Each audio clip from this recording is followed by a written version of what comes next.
আবু জেহেল এবার 1000 সৈন্য নিয়ে, কত হাজার? 1000 সৈন্য নিয়ে মুহাম্মদ রাসূলুল্লাহর বিরুদ্ধে যুদ্ধ করার জন্য মক্কা ছেড়ে মদিনার দিকে আসছে, বদরের প্রান্তরের দিকে আসছে।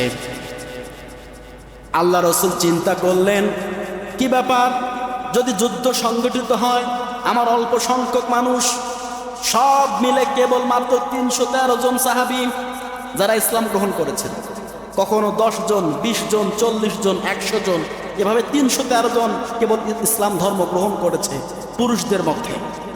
তখন মুসলমানদের সংখ্যা অনেক গুণে কম। আল্লাহ রাসূল চিন্তায় পড়ে গেলেন, কি হবে যদি আমরা এই যুদ্ধের মধ্যে পরাজিত বরণ করি, তাহলে ইসলামের নাম নিশানা এই পর্যন্তই মিশে যাবে।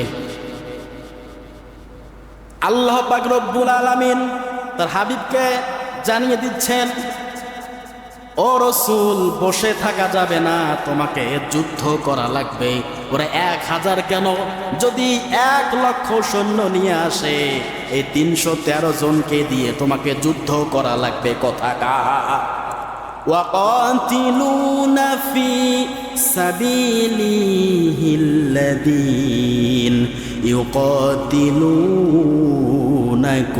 লা তাআদু। আল্লাহু আকবার।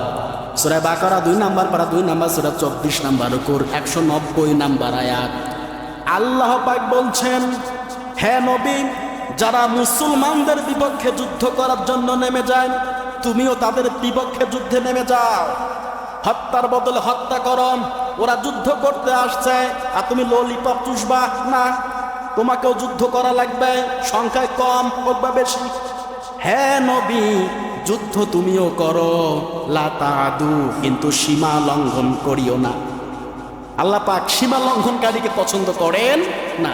ইন্নাল্লাহা লা ইউহিব্বুল মুতাদিন, নিশ্চয় আমি আল্লাহ পাক সীমা লঙ্ঘনকারীকে পছন্দ করি না।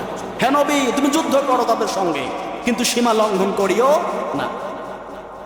আল্লাহ রাসূলকে আল্লাহ পাক নির্দেশ দিয়েছিলেন যুদ্ধ করার জন্য। 313 জন সাহাবীকে নিয়ে বদর প্রান্তরের মধ্যে আল্লাহ রাসূল ছুটে চলে গেলেন। বদরের প্রান্তরে আবু জেহেলের দলের সঙ্গে যুদ্ধ সংগঠিত হলো। ওরা প্রায় 1000 জন, আর কোথা 313 জন, প্রায় 3 ভাগের 1 ভাগ। ঠিক কিনা বলেন? প্রায় 3 ভাগের 1 ভাগ।